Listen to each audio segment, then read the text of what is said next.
12월 28일 공감 장전시황 시작하도록 하겠습니다. 뉴욕 증시가 다우지수는 뭐 소폭 상승을 했는데 나스닥이 좀 크게 하락을 했죠. 아무래도 테슬라가 좀 한 번 더 한 12% 정도 이제 빠지면서 기술주들의 좀 영향이 좀 더해지지 않는 그런 모습들이고요. 뉴욕 증시가 이제 중국 코로나 방역 해제 소식에 대한 기대감으로 이게 좀 반등이 나와줬으면 굉장히 좀 좋았을 텐데, 이런 주요 기술주들의 부진한 모습을 보이면서 이제 좀 약세로 좀 마감을 했습니다.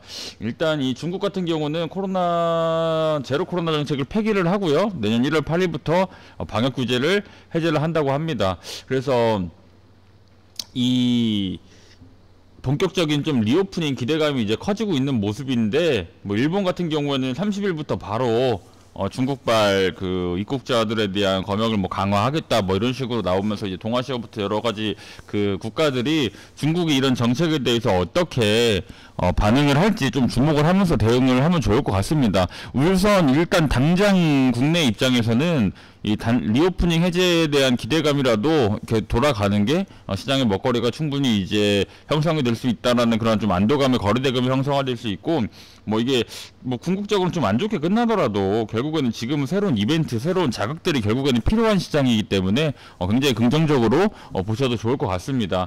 그래서 이런 상황이고요. 그래서 국내 증시 같은 경우에서는 이제 결국에는 이런 중국의 상황이 가장 중요하다. 뭐 항공, 여행, 화장품, 뭐 이런 중국 소비주들 다 포함해서 일부 중국 상장주들까지 움직일 수가 있는데, 이런 지금 이제 연말 대주주 양도세 회피 물량들이 이제 어제까지 전일 많이 나왔단 말이에요. 그리고 기관 투자자들, 연기금들 물량이 좀 기관들이 많이 좀 치고 많이 올라와 줬고, 그리고 결과적으로 들어온 부분들을 보면은 이제 뭐 배당 기대감, 그리고 그 주요 주체들 물량을 좀 받아줄 수 있는 종목들 위주로 이제 치고 들어왔는데, 오늘 또 빠르게 예를 들어서 개인 그 이게 그 매매 주체가 바뀌는지, 혹은 다시 개인들이 좀 사 모아가는지, 이런 부분들을 좀 체크하면서 대응을 하는 게 좋을 것 같고요.